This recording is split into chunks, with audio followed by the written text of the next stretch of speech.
back to our campaign. I Uh, will.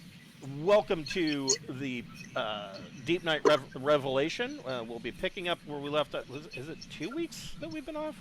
I think it's Yeah, it was my Yes, it's fault been. last week. I yeah. apologize humbly. No, I it's okay. It's okay. Real life happens. to punish myself, I hit myself in the scrotum with a hammer Oh a couple well, times. Yeah, yeah. so Was that everybody can fun? take joy in that. Big joy. No, Yeah, when you stopped. Right. Yes. Yes. That's like most 5e players. What? I keep hitting myself in the head, but it feels so good when I stop. Yes.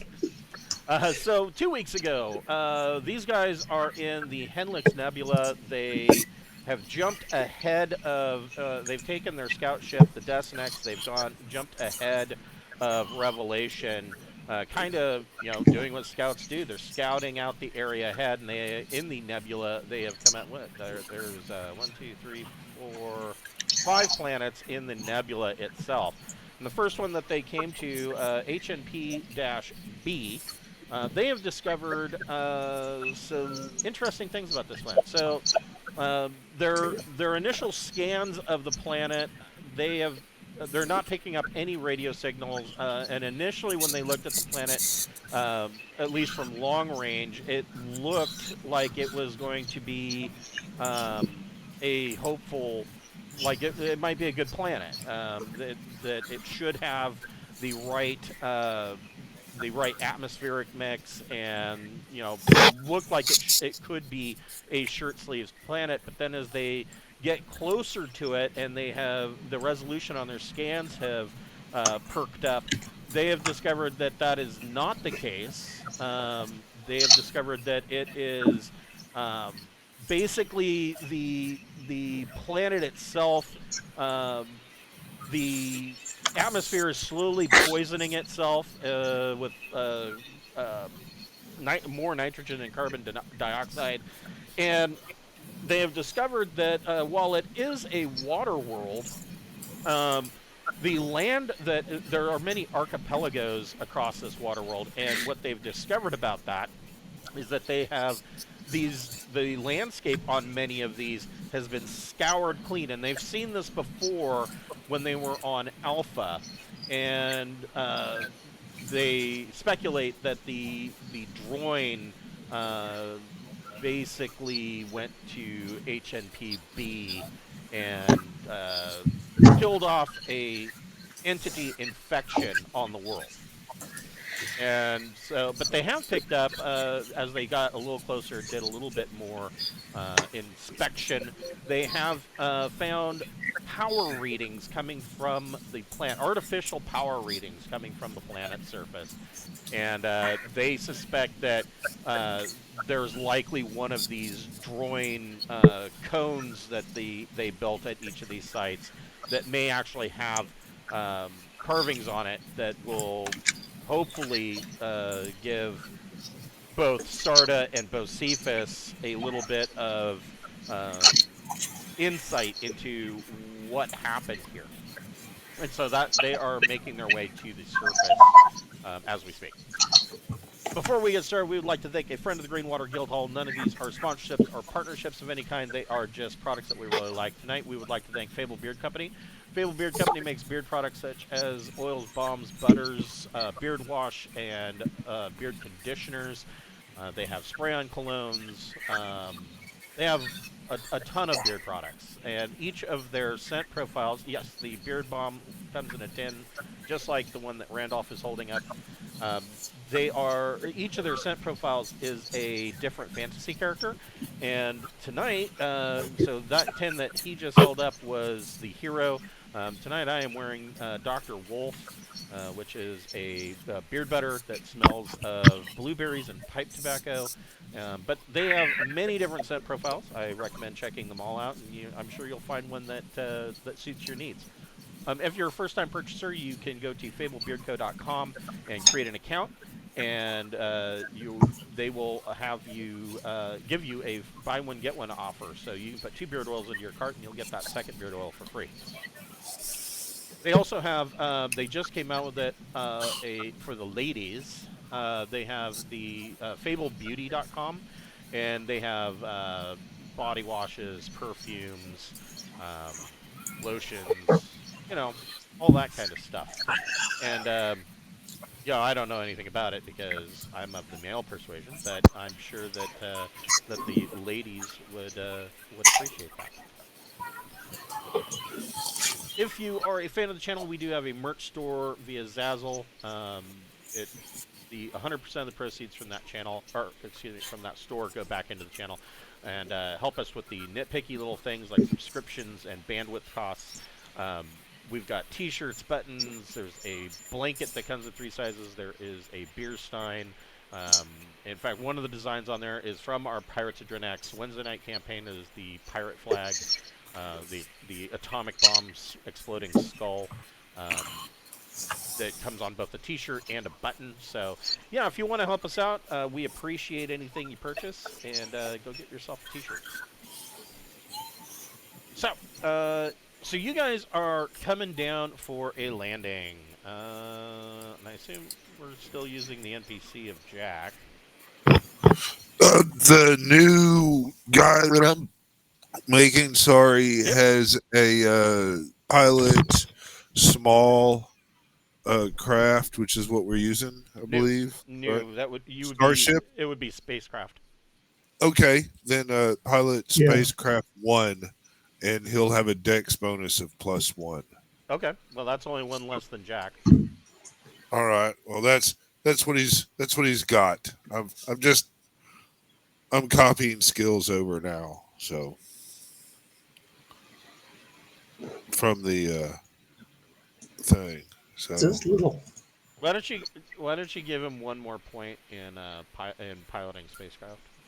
okay, he'll have piloting spacecraft 2. Yeah.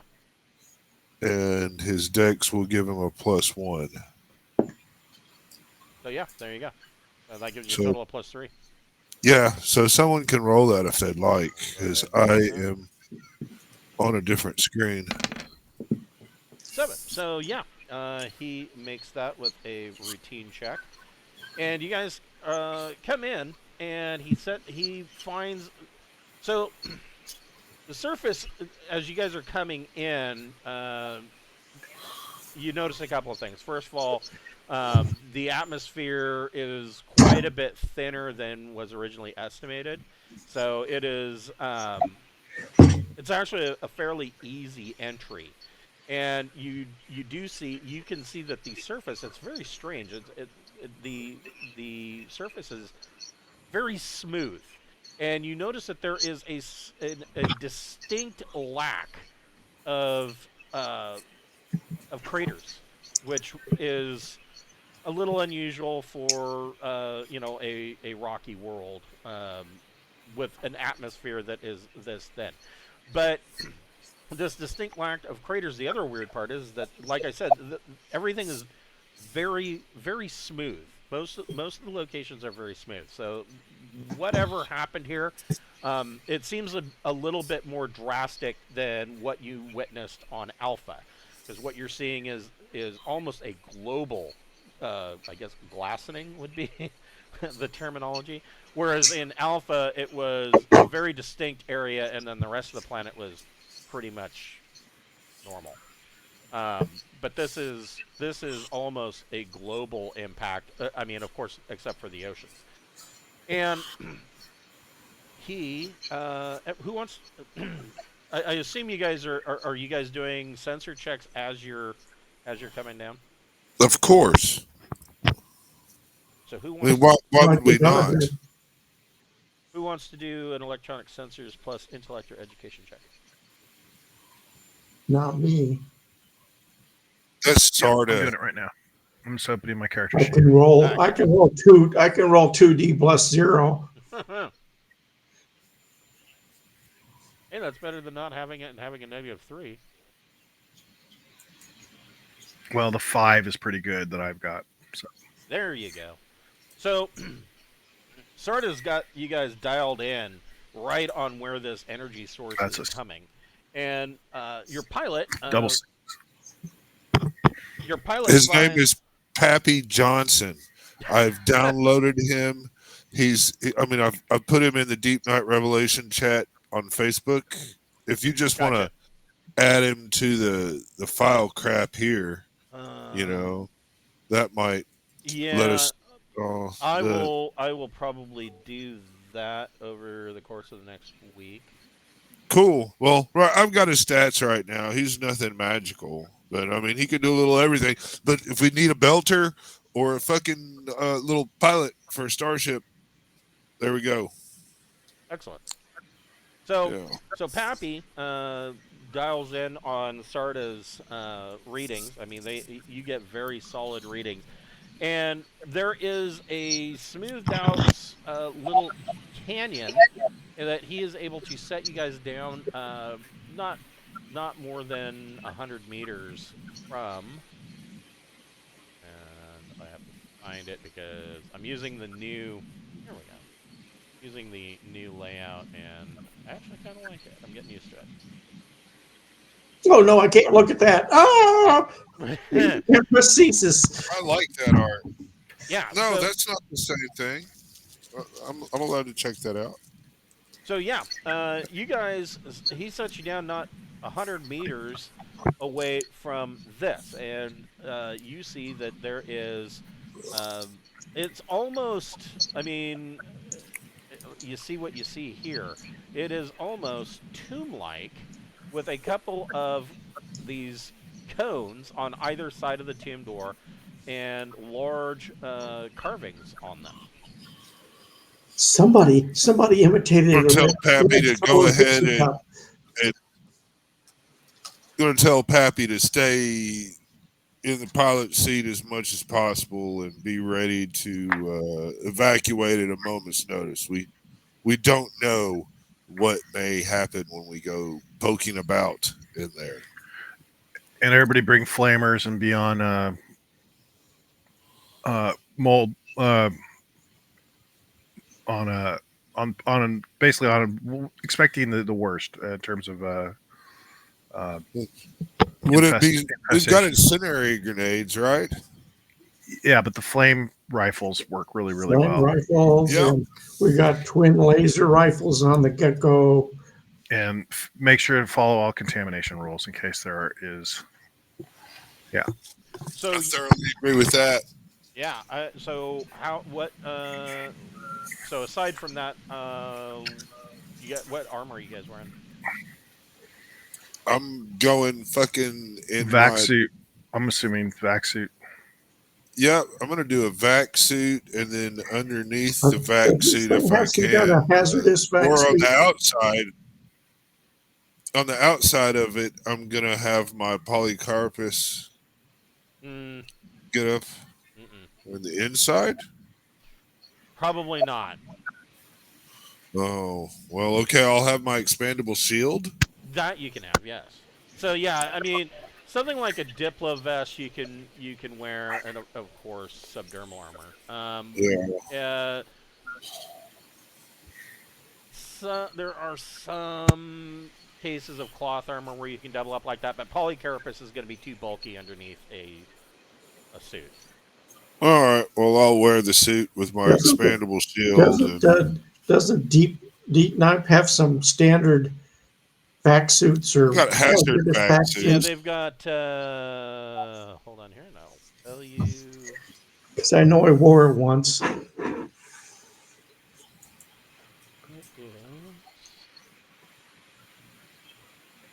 I think it was the hostile environment suit. Yeah. Yeah. That's That sounds Is right. it With 15 protection. Yeah. That looks about right. That's probably going to be our standard gear, along with flame rifles, a couple of incendiary grenades, and then whatever our personal preference weapon is. But the standard, here, put this on and come with us. It should be one of these suits with a flame rifle, a couple of incendiary grenades, and a communication device of some sort. I mean, those should all be packaged together in footlockers, or you can just take that shit out. Yeah, and stick it I up. would think that these would be standard issue in your Yeah. in your ship's locker at this point. Yeah. So that's cool, and it's cool that the files are right there that we can just Yeah, they're in look that everybody's shit up. journals. Yeah, yeah. Yeah, and you can, so like when I did a search, I mean, the journal's quite large. But when I did a search for that, I just typed in the word standard because I tried to make all of those files basically based on quote unquote standard equipment. Hmm. So I just typed in standard and a whole list of them came Yeah. out. So as you are approaching, so you guys gear up. Like I said, it's only about 100 meters from the ship to this tomb-like entrance.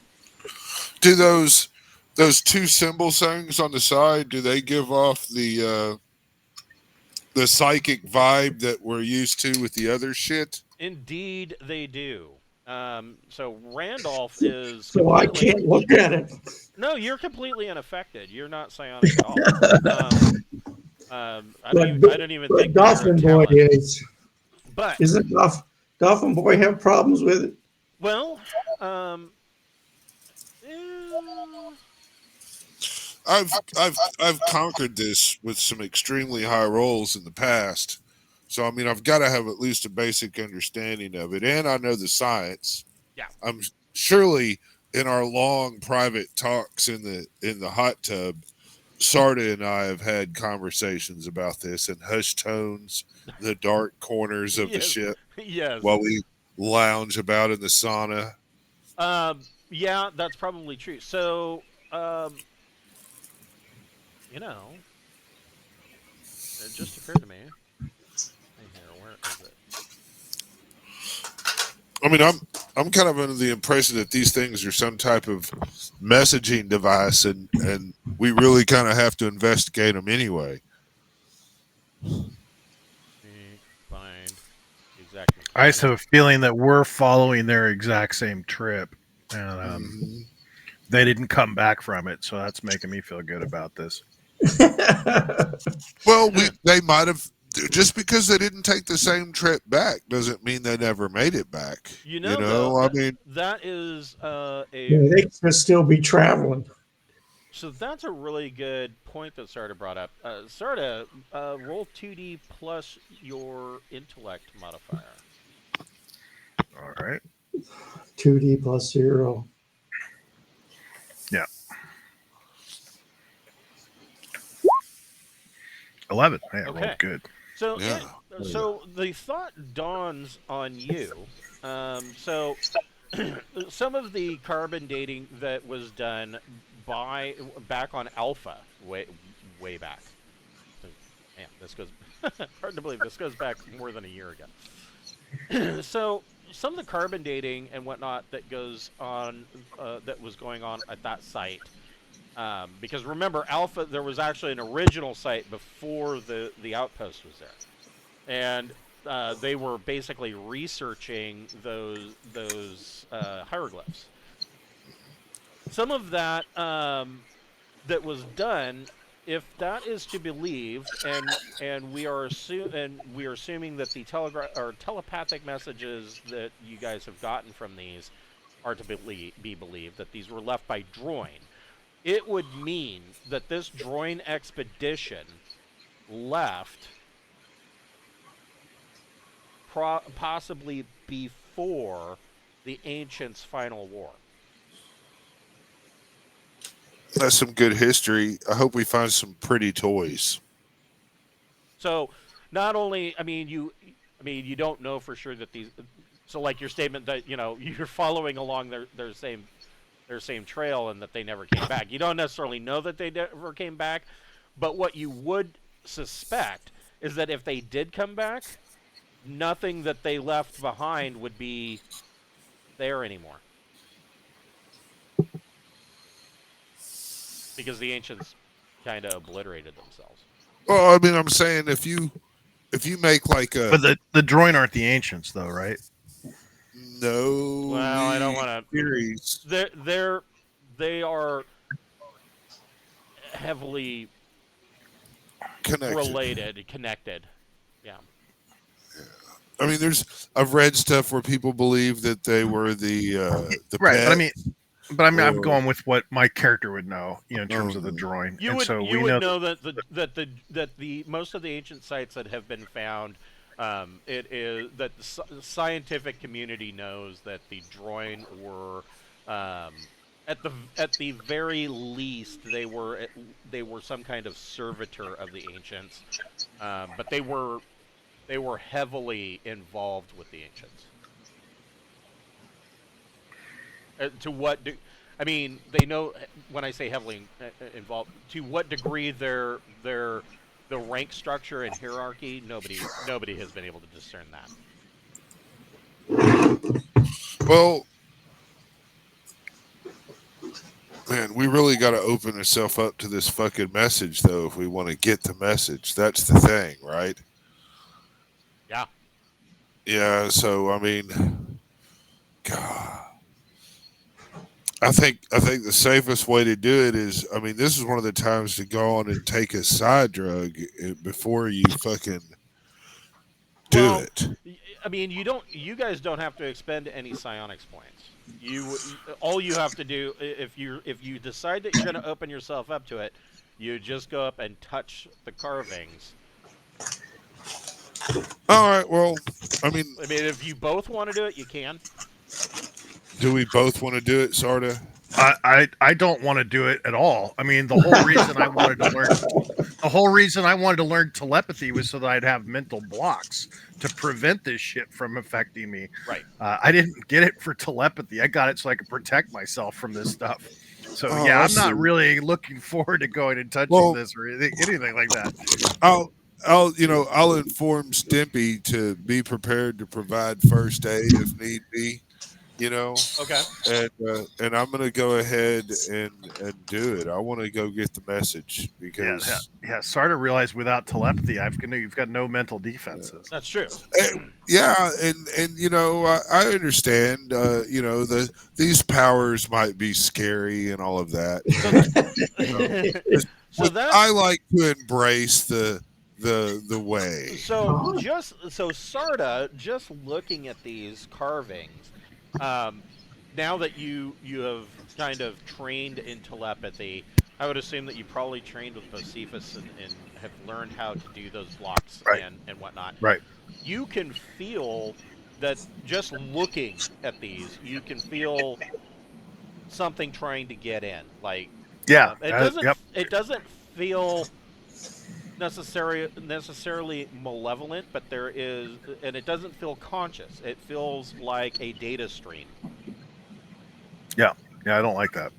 Yeah, Yeah. it would be definitely a weird feeling. It would. Yeah, I mean, but I'm gonna take a psi drug before I do this to up my psi. okay.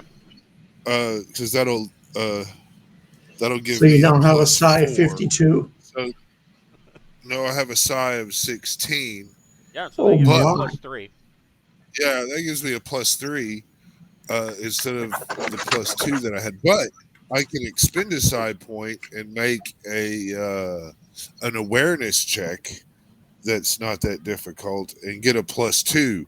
So that would actually make me a 15 psi when I pull that off. Right.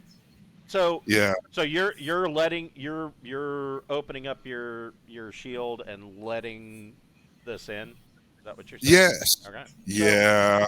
So you are immediately flooded with a bit of information here. So the Droyne, the Droyne were here, and obviously they made these, and they knew that they were far from home. They were operating on limited resources. Their technology was, of course, far advanced compared to what you have. They were capable of amazing things. But in many ways, and you can feel this, that they are really, the crew of this ship are no different than you guys. They're essentially doing a very similar situation.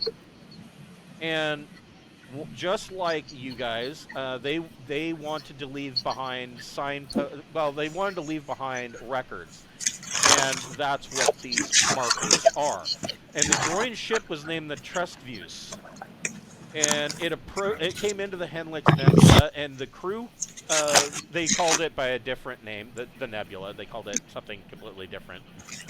They sought they were searching for a suitable place to replenish their supplies, and they intended to build a monument and leave a record of their mission. And however, they had something else in common with you guys. They were capable of making mistakes. And one of their scientists had been working on a stronger version of a counter agent, and accidentally he contaminated some equipment. He avoided the infection, but when samples were taken from other worlds of the Nebula region, the entity was introduced. Wherever the Droyne landed, the spores took hold. It was not until a diligent crew member detected infestation in biological samples brought aboard from one of the worlds that the Droyne realized something was amiss. By then, they were dozens of parsecs away. Reluctantly, the crew of the Trustviews turned back.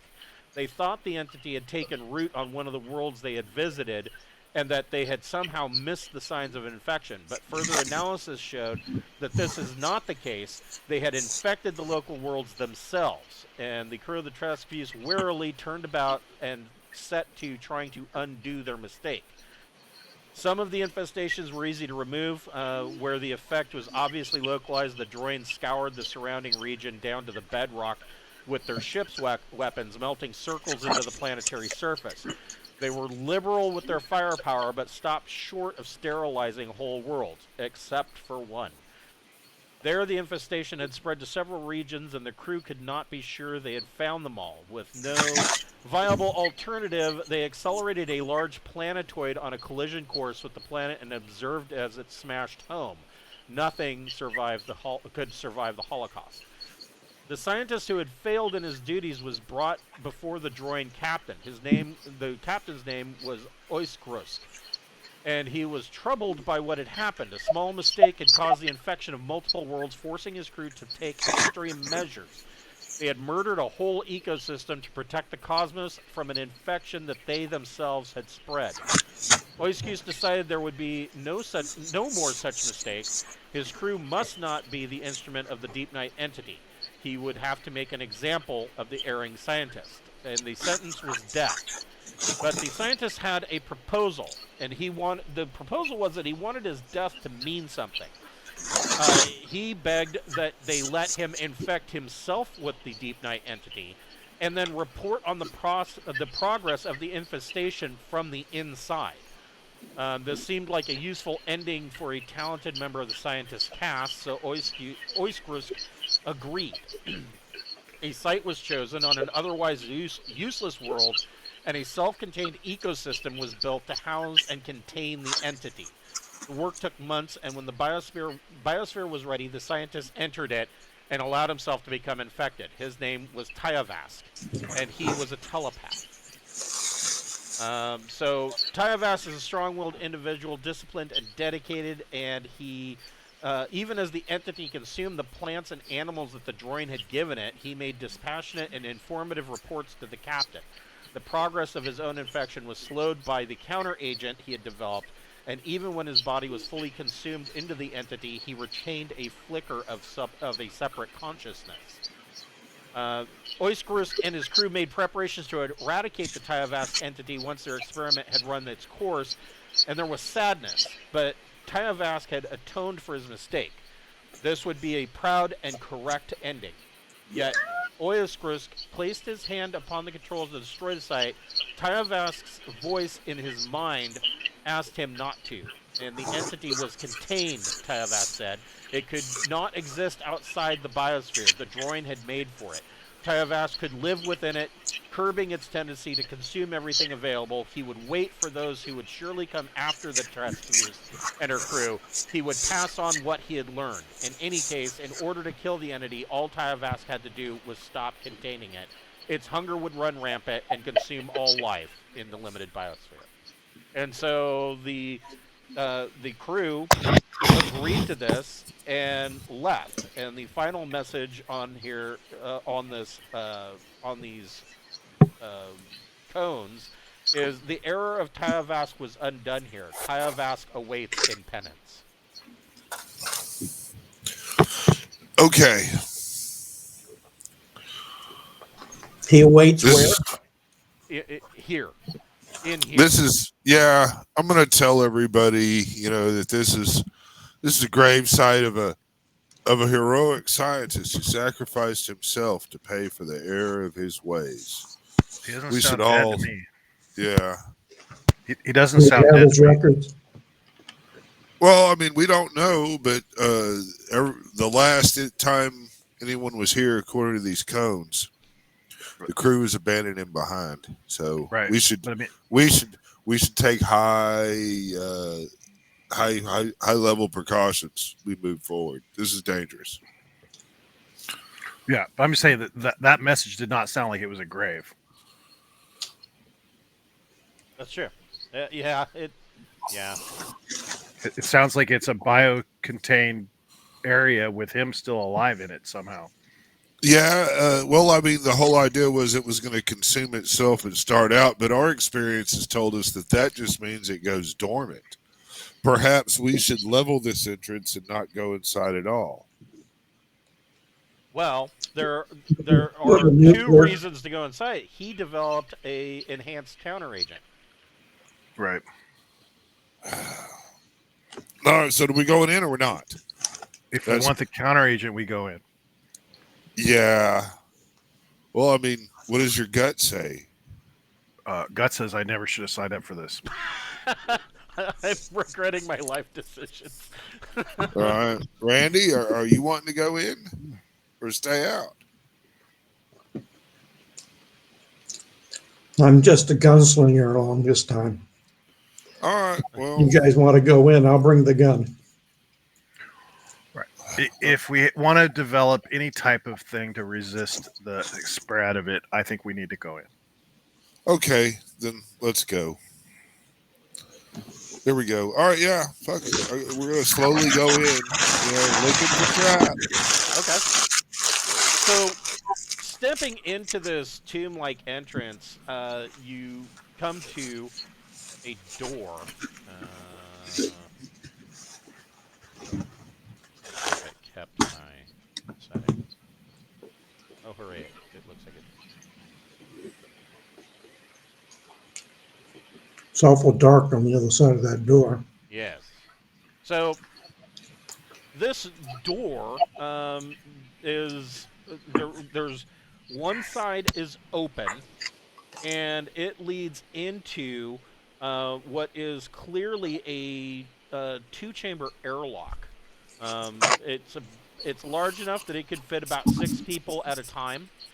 And as you step into this door, it seems to automatically detect, and the outer door shuts, and the entire airlock is cycled, and you are hit with a dose of essentially blacklight. You're hit with ultraviolet radiation. And this goes on for about 5 minutes. All right. And I guess it opens up inside now. I would have wanted us to go through that whole process at our own airlock as we. We are going to do it again. yeah, I mean, Yeah. I Well, mean, just because of the fact that if we are leaving our own airlock with biological material on the outside of our suit, we're providing food. Fortunately, our suits have the capability to decontaminate couple. I mean, team wise. So I can do yours and you can do mine before we enter our ship. Well, no, our airlock has the ultraviolet. So that was all I'm saying is I'd want to have gone through Yeah, the ultraviolet. but our process. suits also carry handheld decontaminant kits that we can use before we go into the airlock, so we can double and triple decontam.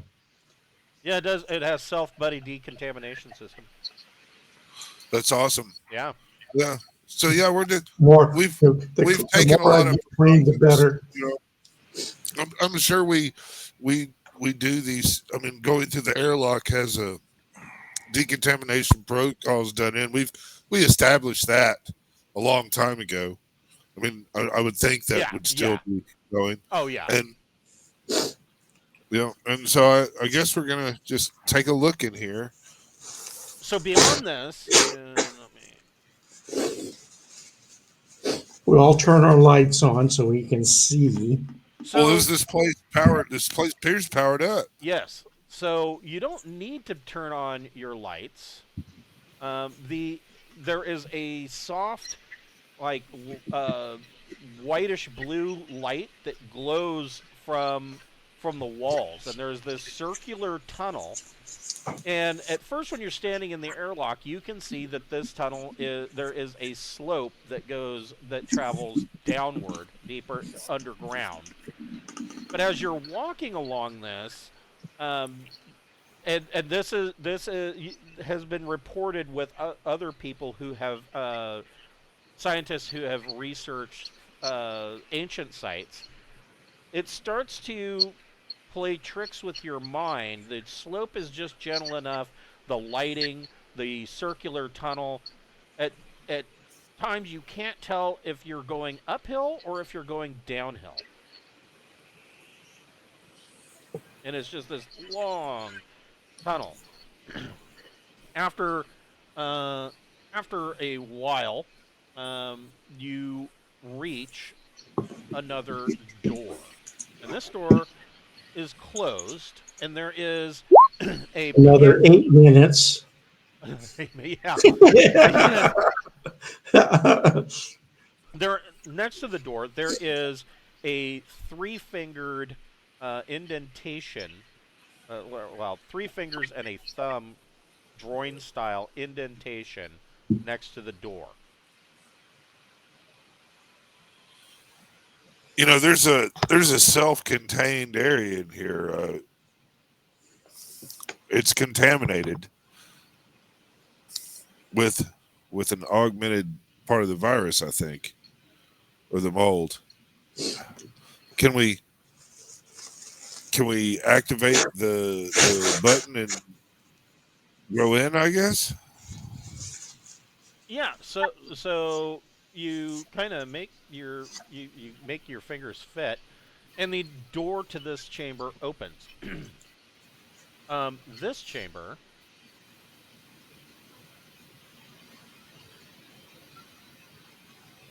Will the sensor work through a vac suit? What kind of sensor? The door thing, the three Oh. finger. Yeah. I mean, I wouldn't think they'd expect you to put flesh on flesh in a place like this. If Bocephus is doing it, then yes, because it is connecting telepathically. Okay. And so Well, so this door opens, and you are standing in this oval chamber, and all along the walls of this oval chamber are more of these Droyne inscriptions. It is starkly clean. It is absolutely spotless, but it gives the same glowing light in the entire chamber. It is quite empty as well. It looks like this is some kind of staging point, and periodically, as you're kind of looking around the chamber, you can the chamber kind of flashes again with ultraviolet light. And this chamber is about 50 meters tall, and I don't know how big these squares are, but it says it's 300 meters long. That seems awfully long. we need to record all these inscriptions and diagrams and shit. I've got the camera on, and so the inscriptions. Again, Bocephus, are you opening yourself to the inscriptions? Of course, So I am open for all of the bonding and sharing of information. So I'm recording as he does this, and so that he can discuss what he sees. Okay. I'll speak it out loud, you know. It basically tells a very Where shall I similar. point my flame rifle? Okay.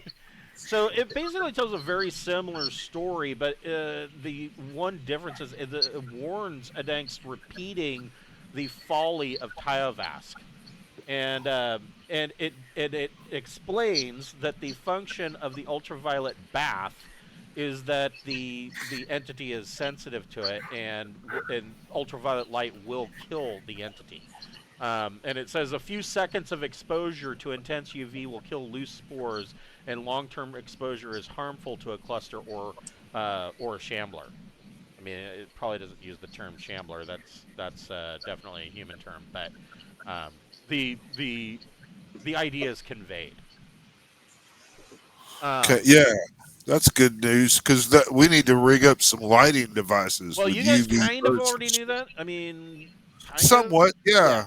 But I mean, this definitely confirms it. But it does warn that if any of the spores are tucked into a dark place that the UV light can't reach, the entity can gain a foothold because it will go dormant. Right. I mean, even the folds of your suit, it could hide in there. I mean, the warning is very specific. I mean, the Droyne seemed like they were. It seems like they were scared of this thing. They were very adamant about it. And rightfully so. I mean, and I mean, knowing what kind of firepower they have available on their ship, it's hard to believe that the Droyne would be scared of anything. But this, they are. I mean, it wipes out all life on our planet. I Right, mean, yeah, it's right. kind of a big deal. yeah, definitely need to record all this, especially this is important information, even if it's rediscovering shit we already knew. So, at the end of this 300-meter oval chamber, another door opens. This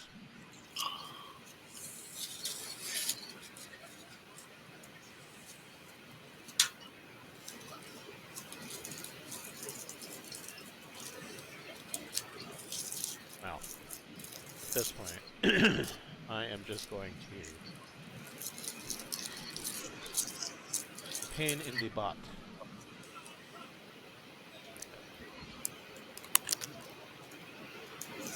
Wow. So it opens into a large circular chamber, and you see that there are a number of other chambers.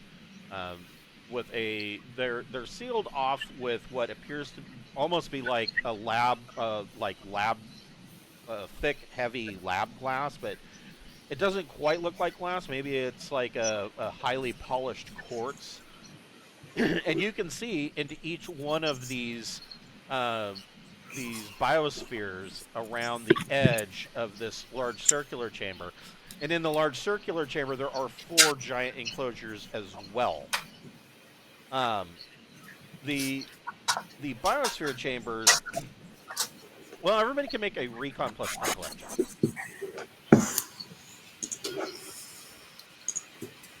Eight. Perfect.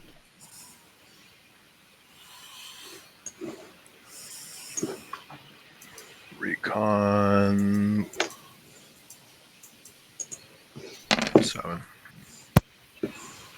11. Nice. Okay. So This character needs a neural jack bad. so Serta's looking around, and you notice these giant enclosures here in the middle section, and in this central chamber there are these enclosures that are these large, like glass-like dome sections.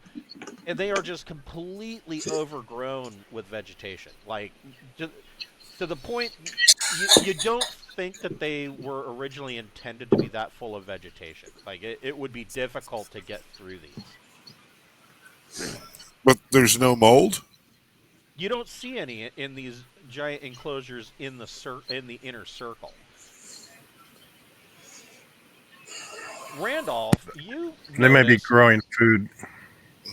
yeah, that is one feeling that you might get. But Randolph, as you guys are kind of wandering around this, Randolph, you notice that these outer biospheres are all in a different state. So in this one, you see that it is vibrant life.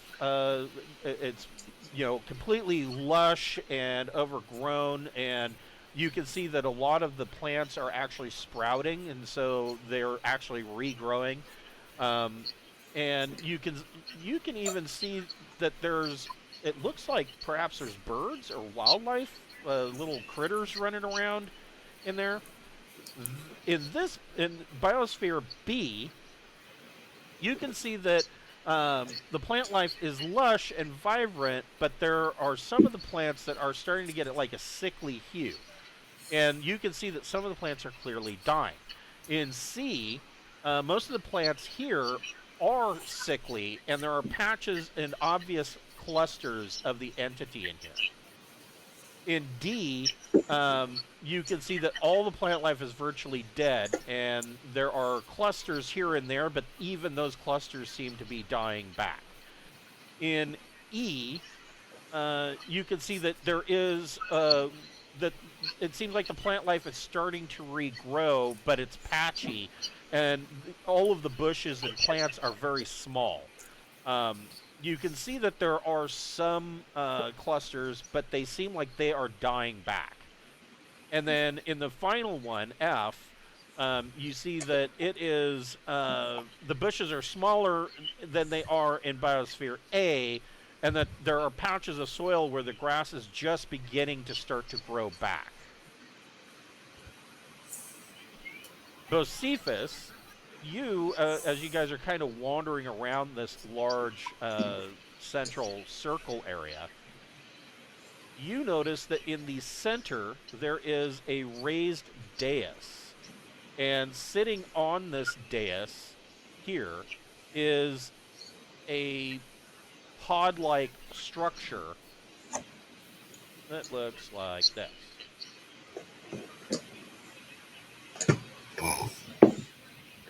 Okay. I'm guessing our guy is in the middle there, in the inside.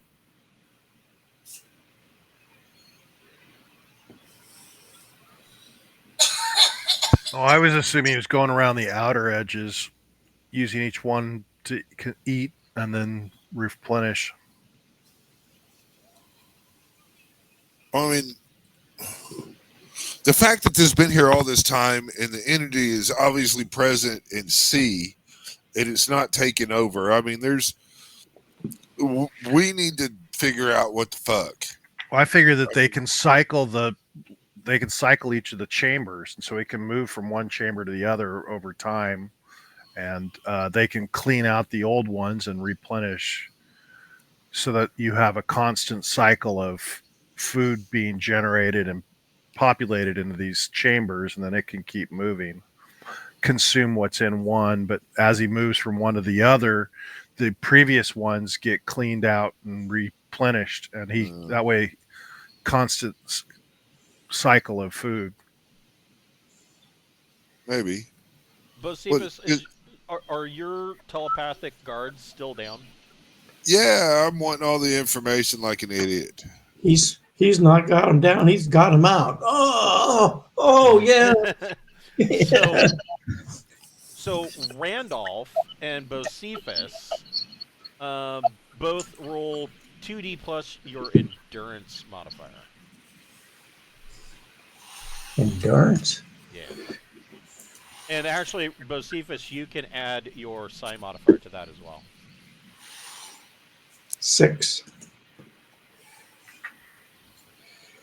Okay. So I've got endurance of 9. That's +1. My modifier is +3 for my beefed up thing. My DM. The only thing that's not 0 is social. 13. Okay, so Bocephus, you get a telepathic contact, which I guess it's not exactly the way to put it.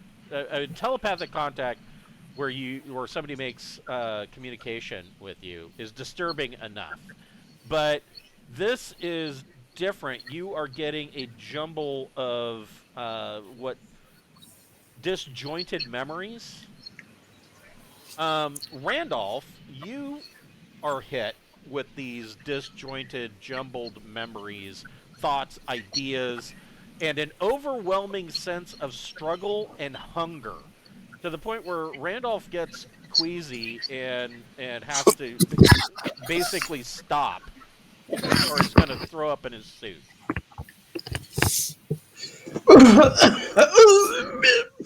Yeah, exactly. Yeah. So, as you are, so Bocephus, you're immediately aware that this is coming from the pod. I'll tell Randall to go get Wait. away from the pod. Thanks, Boethus. I'm going to stumble to the wall.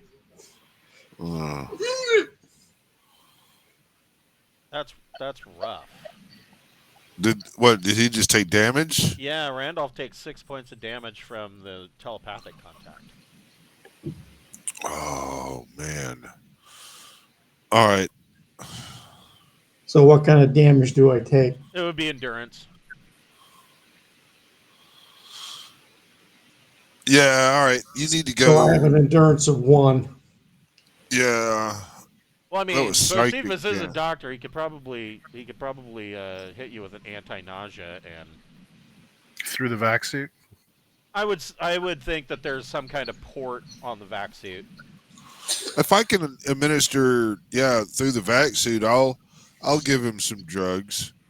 I mean, You my know? worry would be that if the drug can get through, then the bomb thing. I mean, everything around here seems to be contained and done really well. I would be willing to bet that this atmosphere is clean, but it's still, yeah.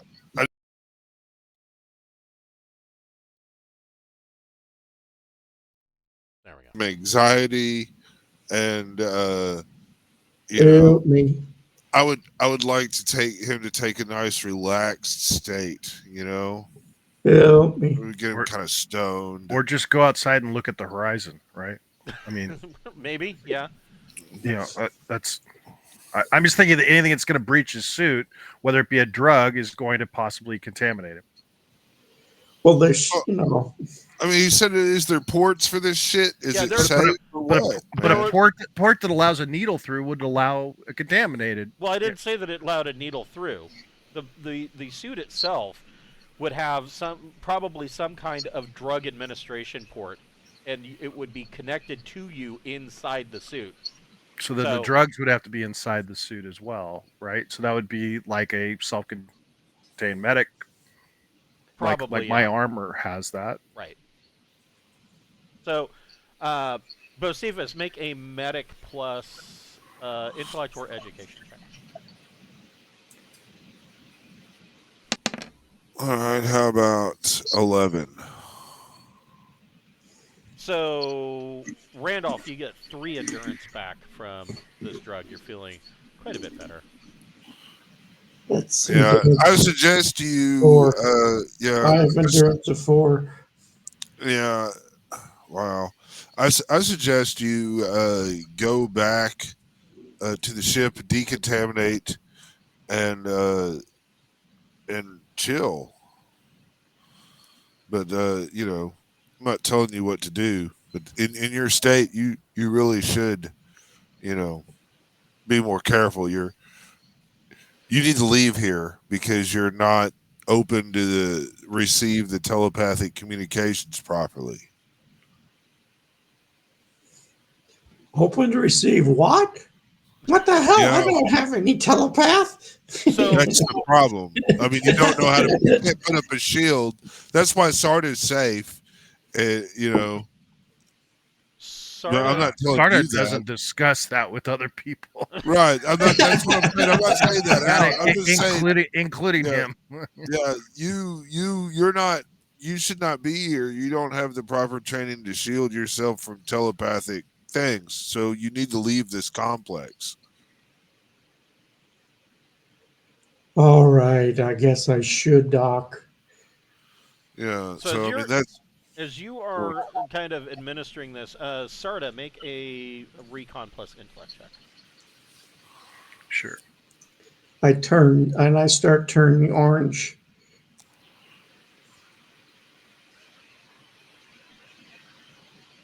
Come on. Those are 2 kilometers in length, man. I mean, these things are fucking huge. Yeah, this complex is enormous. Recon. And if you don't mind, you need to go tell the Deepnight Endeavor to take a holding pattern. We've had some very serious discoveries. Well, keep in mind, you guys are, what, 4 days ahead of Revelation. It's not here yet. Okay, good. This is definitely something that we need to. I mean, the technologies here are probably better than ours, and the knowledge of they're controlling the entity over and over and over again. I mean, the data here is invaluable for our primary mission. So, Sarda, you, as Bocephus is taking care of Randolph and telling him, you should probably go back to the ship, you see that in Biosphere C, you can see that the tendrils are actually moving and starting to slam against the glass window. Great. So it's aware of us being here.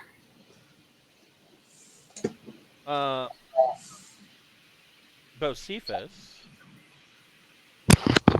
Yes. make a psi plus telepathy check, and you don't have to you don't have to spend any points on this. Okay. Well, I'm still doing really good then.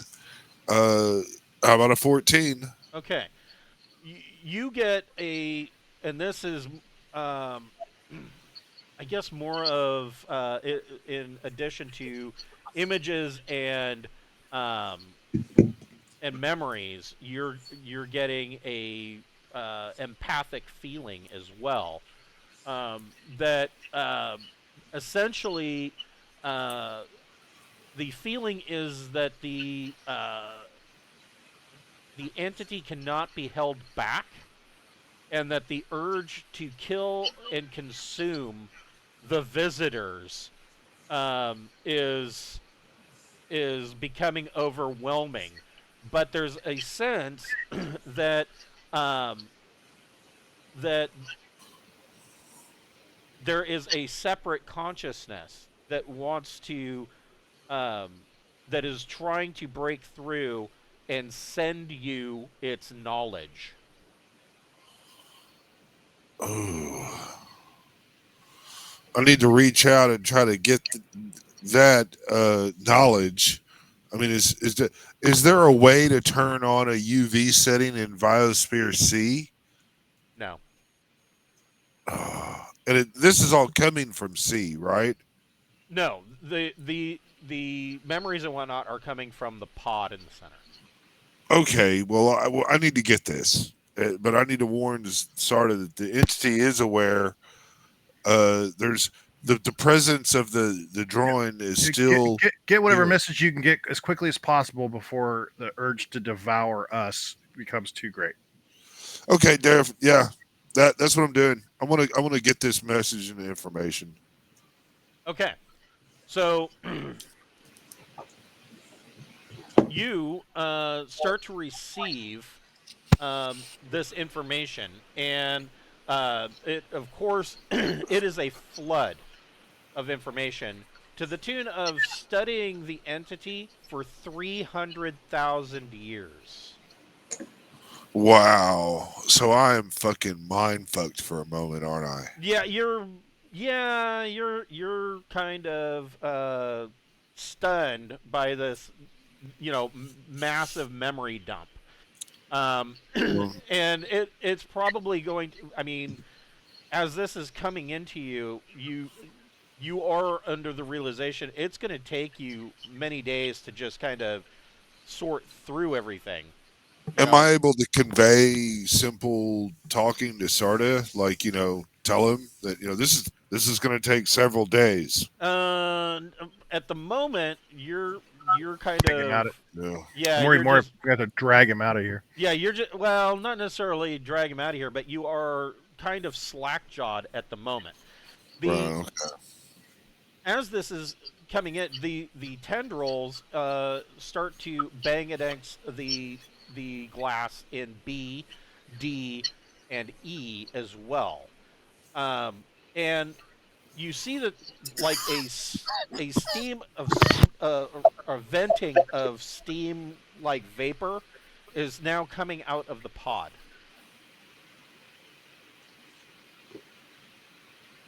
Run away, run away. Use a holy hand grenade of hand. So you got to defend me while I get all this shit. Yeah. Yep. Yep. So I'm looking around for anything that might self-destruct all this shit. But otherwise, just making sure that we can drag Bocephus out of here. Bocephus out of here. Okay, so you guys are taking. Like, did they put a big button in here to destroy everything? That would be handy. Big button, So they big red button that says press here. they did not, but Randolph, you are now getting an additional feeling that basically the message is very clear that it is saying, once I transfer my knowledge, I want you to destroy me and destroy this place. Roger Dodger. Hey, I'm getting a message to destroy this place. When I get back to the ship, I'll prep some nukes. I don't think that's how to destroy it. I think it's got a self-destruct built into it. We have a portable nuke device for such a thing. I think it has its own self-destruct built in. I mean, they thought of that. I mean, this was very much designed to last as long as it has, and I am sure that it has something built into it to destroy it. Well, just in case, I'll designate some nukes for possible use. Well, things are going to happen, and One we're going way to or see the how other, it plays things are out. going to We're happen. going to learn some stuff, you know. Some stuff. And I'll look around as I exit. I'll look around for a big red button that says press here. Hold on just a moment.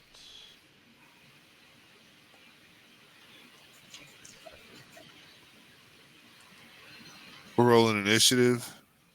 I'm getting you guys set up here. I mean, well, if I had to roll it, I'll go ahead and roll it now and put it in. 9. Yeah, you can go ahead and put it in if you'd like. We're not quite there yet. I'm just going to put just the tip in then. Oh, he's got. There we go. That's what General Custer said. Right? Do you know that? Just the tip? Yeah. He was renowned for being able to pull out just in time. Yes. Yes. His wife said he could fiddle around as long as he wanted, as long as there were no kids. I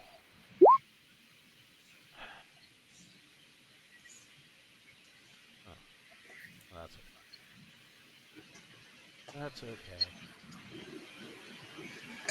But then again, it must have been not very much fun for her because he was a general during the Civil War and he died as a lieutenant colonel. Yeah. Yeah, that's true. It was kind of a pompous ass, but so Bocephus is receiving this flood, and Randolph is like, yeah, it whatever this is, it wants to be destroyed, and this entire complex be destroyed. The vapor coming out of the pod um, is starting to cause like a cloud, and you can Does it see. I'm does sorry. it Go ahead. remind us of the clouds that we saw before when we were responding to that first incident with the Deep Night, the sister ship of ours? No. No. It's Okay, not. This looks like, it's not a a, fungal cloud. no, it's not a fungal cloud. It looks more like like you would see in like an atmospheric vent, like you would see in a completely vacuumed airlock. Okay, What are you guys doing? I'm leaving. You're, you're like, fuck this. I'm out of here. Well, the doc told me to leave. That's true. I'm, He did. I'm stumbling towards the oval chamber. Of course, the size of this thing is going to take me 15 turns to get are there. are we over on this left side? Is that where we are, or I would think are that we? you're probably in this general area. You've had enough time where you kind of looked around gawking. I mean, So we're over here. We're over in this area, yeah, right? like Okay, right all where. right. I mean, you have clear line of sight on the pod. Okay. So we're actually in here somewhere. Okay. Yeah, And I'm probably up next to the pod. yeah, I mean, you're like right here. yeah. And then Randolph is somewhere down here getting Yeah, ready. if he's blitzing out, I mean this meter, yeah, this is enormous. Yeah, if Randall's getting out of here, he's probably like somewhere over here. Yeah, it's only going to take me 10 more turns to get to the old chamber. I'm gonna Right. probably need your help to bring the doc out of here. Yeah, so I mean, you of course you have comms. You know, Right. Well, I'm just telling you, I'm gonna probably need your help to get him out of here. My strength of 7 is probably not gonna be enough to carry him. Roger Dodger. Well, then I'll stay there. It's further away from the contaminant that's bothering my mind. Okay. So, Randolph, from where you're standing, you can see that there is something large. It looks plant-like, is ramming this this window here, and it's just banging over and over. And you're seeing that there are cracks starting to form in the glass. Hey, we got clacks here, guys. It's time to get out of here. These habitats are going to be are going. Yep, we're trying to leave. I need your help carrying the doctor out. Because I'm assuming the doc's like passed out on the ground, right? He's not passed out. He's standing there completely slack-jawed. All right, yeah. Yeah. Well, we're gonna try to help him out of here, and so that's what we're doing is get him the hell out of here. Okay, so you are able to get him down to the bottom of the plinth. As you get down to the bottom of the plinth, the pod opens, and inside Is a skeleton. well, first I have to be able to spell. No, that's what my problem is. You're too old. You know how to spell. They taught spelling to you in school. It's not like the latest generation. Cat, K-A-T. Right. Inside, you see this. This It's a is skeleton. this is essentially the remains of Tyavask, and he is basically broadcasting his thoughts and emotions to Randolph. Basically, there seems to be a conflict because what you're getting one consciousness coming to you, Randolph, that is saying "kill me," and then there is another consciousness that you're getting this intense feeling of hunger. I can have lasagna back at the ship. Well, if it's telling you to kill it, you got to do whatever you think you're doing. You know. I moved to there. Okay. And are you grabbing Bocephus or are you lighting him up? What are you doing?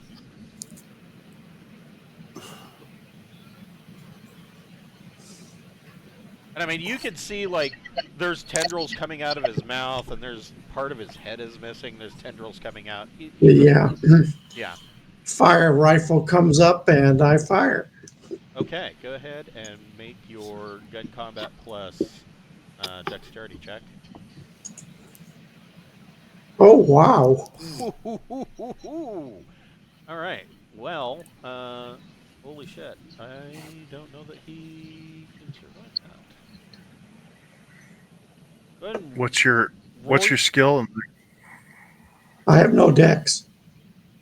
and what's your skill in firearms? 1. So that would be a 13. So that is a +5 to your damage. Go ahead and roll your damage. Its fire rifle is flame rifle. Rifles 4d6 damage. 4 die what? 4d6 damage. 4d6. 4d6 plus 5? Yep. Yes. It's also blast 3, so even if you'd missed, oh gee, that's a good roll. Yeah. Yeah. Is he dead? Well, is the tendrils not moving anymore? think you did. I don't like tendrils. Roll 2d6. 19 on 4d6 is pretty good. Yeah. 3. Yeah. So Randolph steps up, beside Bocephus and pulls the trigger on the flame rifle, and the pod just goes up. And you can see that Tyovask is almost immediately incinerated, and the tendrils and whatnot are all on fire. They wreathe for a bit while they're on fire and then drop to the ground. Basically, that whole pod is turning into ash. But when that happens, you can also hear down here, to Biosphere F, the window crashes. Yeah, because he's been holding everything in check. Right. And So the moment he's dead, everything's going to go nuts. And what is this called? Well, it was already cracking anyway. Right, but now there's not he's not keeping it in check anymore. You see this thing come busting out. What the hell is that? It's something to fucking kill. So Bocephus, you start to come around and you can see this thing, and you immediately know from the knowledge is that the telepathic connection that Tyovask had basically made with the entity over the past 300,000 years, it basically went into his memories, and it has formed shamblers out of entity matter and kind of tried to form them into creatures from his memory. And this is one of the creatures that it has basically pulled from his nightmares. Where is my... I don't think I have anything for this. That's okay. That looks good. No.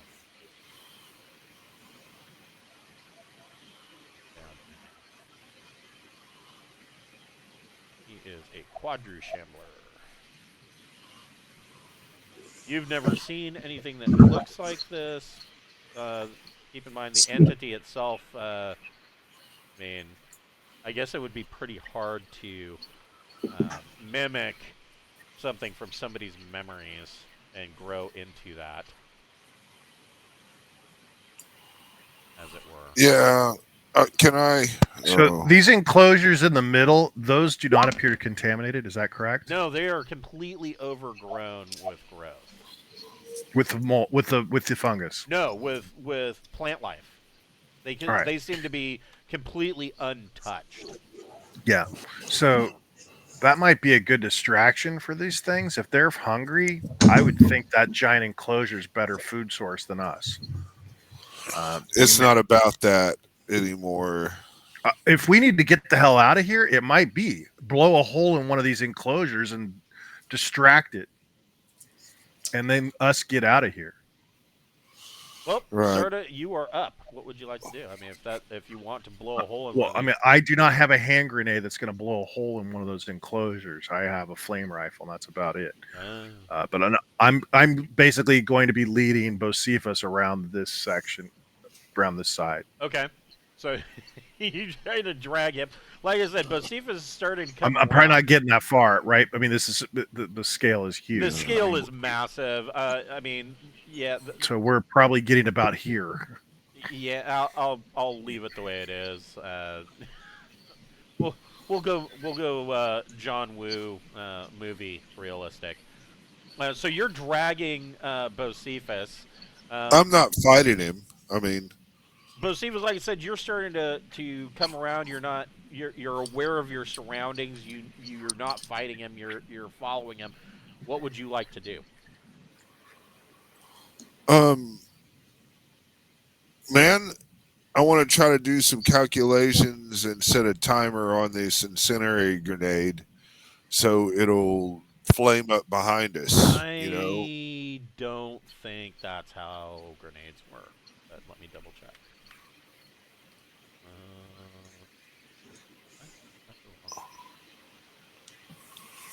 Grenade. What? Oh, yes. I was 3 pages off.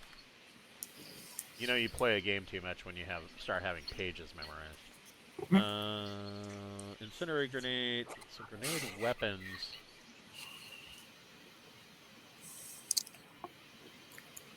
Yeah, I guess the question is, does it have a timer on it or not? No, it is just a. I mean, A throw and blow up. Yeah, I mean, it is just a. You pull the pin and throw. And it'll. So that's a timer, right? I mean, Well, that's I the way mean, a it grenade- is a timer, but you don't get to adjust it. I mean, it's probably right. It's Yeah. probably if you throw it towards me, I ain't gonna be happy with you. No, but if I throw it past you, it'll still make a big flame area that'll be hazardous for that creature to Well, walk through. Keep in mind that incendiary grenades, they only have blast 3. So, where's my measurement tool? Well, I mean, if you Yeah. hit like here, keep in mind that that's 500 meters. So Yeah, I'm that's just- more than yeah. 5 football fields. that's true. I'm gonna go with Randall. With Sarda, and kind of motion for Randall. Go, come on, man. We need to go. Do I have any memory or anything of a way to trigger a cleansing cycle of this complex? So, you do not. The knowledge dump and memories that you got from Tyovast, basically the memory that you have is that it was assumed by the Droyne expedition that there was going to be a follow-up Droyne expedition coming after but them. there was- And they were going to basically get the information from Tyovast, and they were going to destroy the site. Okay, but there was a vision that I had gotten where a guy was about to push the red button to set all the That shit was off. the captain of the original Droyne ship, and they left. And that was on the ship. Right. They were going Okay. to basically All right. nuke it Yeah. from orbit because it's the only way to be sure. But All right. Tyovas told him no, because there's going to be a follow-up mission. I'll stay here and continue to study it, give them whatever I learn, and then they can destroy it. Are we in radio contact with the fucking Dresniks? No, we think not this far underground. Yeah, you guys are pretty far underground. You can you can make an attempt. Go ahead and make a electronics communications plus your choice, intellect or education check. We should have dropped relays. Bring in the Marines, flame rifles. No, I don't want to tell him to do that. I don't Okay, know I've that you. come I mean, I, plus 2. how many people did you have aboard the Destinex? I mean, I know that you had your new pilot And Then we got Snippy. Stimpy. and Stimpy. Yeah, well, I There's not a probably whole lot do more it room, anyway. is there? I Not got a much. 7, You got so I'm not able to get in touch. I mean, the anyway. reality is we just need to get out. It will destroy itself. Well, I'm moving with you. I mean, that's why I'm not actually moving, because I've been moving with you. I'm figuring my movement Because got used up. So that is the because one. if that thing could break the glass, it can break the glass of these giant enclosures. It can eat everything here, but then it has no more further food Right, on and, this planet. and that is the knowledge that you also gained. That was Tyovas' argument, is that it doesn't really matter, even if it does get out, it'll consume itself and then die away, because there's really nothing left on this planet for it to consume. We need to destroy the entryway into here, and that be that. But this needs to be warning, red zoned, all that shit. But we got to go. Yeah. So you're going to continue to move. Let's see. One of these. Yeah, I'm just going with Sarda. He moved me quite a ways. So how far away am I from this creature? It is away. So one of these squares, it looks like, is about 100 meters. Holy shit! I can't throw a grenade that far. even with a hazard suit, I can't throw a grenade that far. You probably would have been going with us. I mean, Yeah. I So hope. I mean, yeah, about. I would say that probably with 3 minor actions. I mean, that's only 18 meters. We're gonna say that with 3 minor actions, you guys can haul ass 1 square. All right. Well, that's what we're doing. We're headed that way, and until you make us do anything different. I mean, I got a plasma grenade. I would think that would not like this. This thing would not like plasma grenades. Plasma grenade. We have to wait for it to get within. Plasma grenade might melt the enclosure to the biodome, because that's the thing, is that it's looking for a source of biological matter to consume. I think it's these enclosures are bigger sources than we are. I think it's got a hive mind here anyway, and it's gonna want to get attached to us and go with us. I'm just saying, this is a bigger biomass than we are. No. And so if we provide the larger yeah. biomass, I think that would be a distraction. All right, well, Plasma grenade might get through that enclosures. we'll blow a plasma grenade up if he's got one. It is running in I've got some in Randolph's general direction. Startup, what are you doing? Keep moving. Keep moving? That's that's the whole plan. Josephus?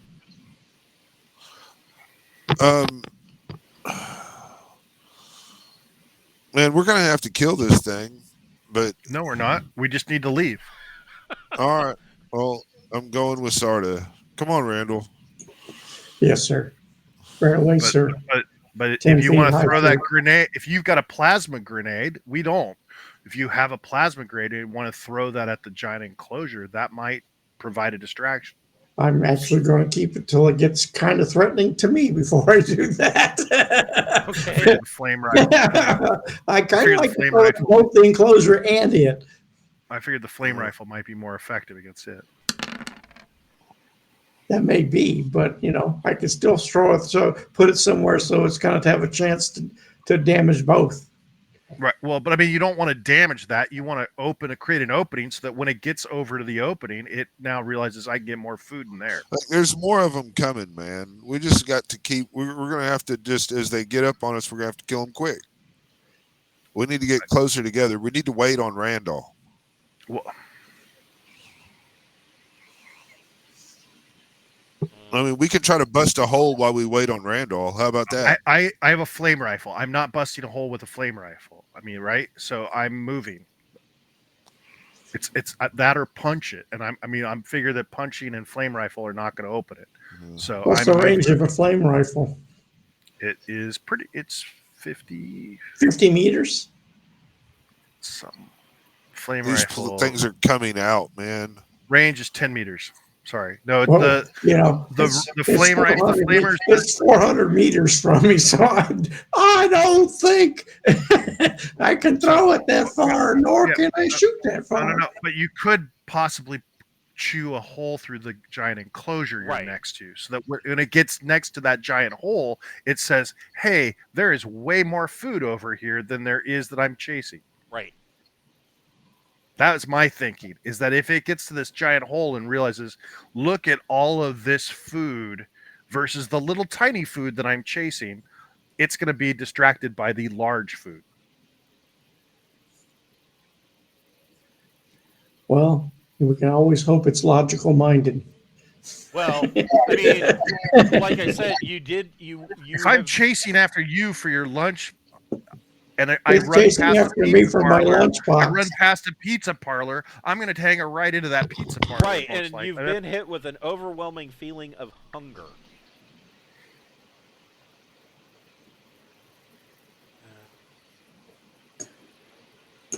Yeah, that's all I'm saying, is that you are the only one I know of that has a way to break a hole in this wall. Uh-oh. Ooh. Shit. There are other ones. Yep, we realize. We're aware.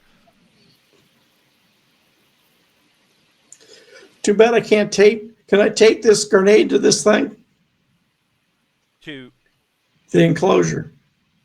Nothing is going to matter, but I just don't want it to roll away when. Well, I mean, I can place it on it. you can place it and then haul ass, but I mean, a plasma grenade has blast 6.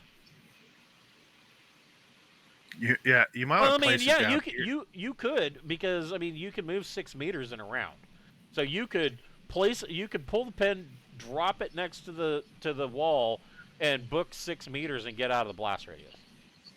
You could just get out of the blast radius. You might want to wait till we're down here, till you're down here. Yeah. That way, both of them would be. Because I'm going to go from one looking at me to another one looking at me. Yeah, that way both of them are running past that hole.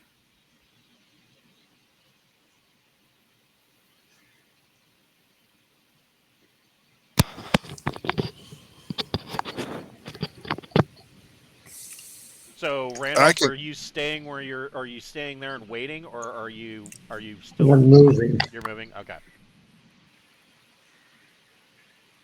Yeah, if this thing's chasing you and that one's coming, I mean, blast a hole right here, and both of them will be attracted to it, hopefully.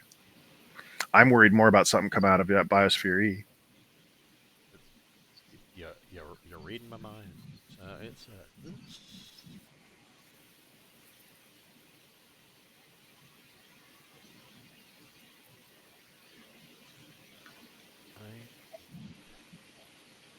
other thing.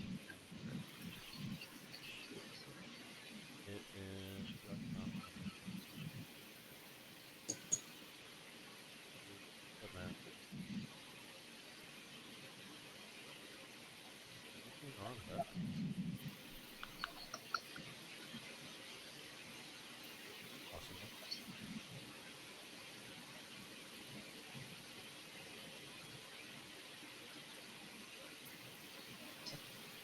Sorry guys, hold on. Trying to find a stats here. I don't think a stun grenade's going to do much. Yeah, probably not. Wouldn't even notice.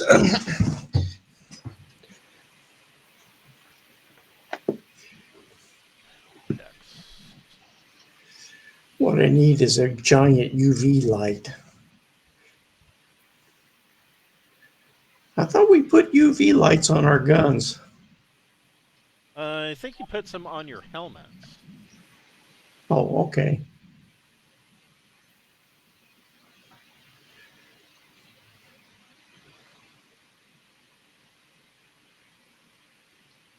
tendrils.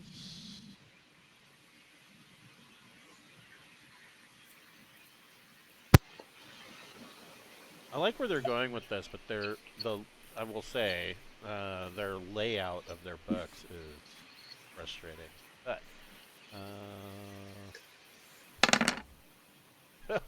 so as Sarda and Bocephus are running past here, tendrils have kind of these very weak, like they look like they're mostly dead tendrils, are kind of worming their way out, and they're so weak that as they miss trying to grab you weakly as you run by, they cut themselves on the broken glass, or on a piece of broken glass that it has poked its way through, and it falls down on the ground, and there's this little wiggling thing on the ground that slowly, like to the tune of like 1 meter per minor action, trying to crawl in your general direction. It'll never catch up.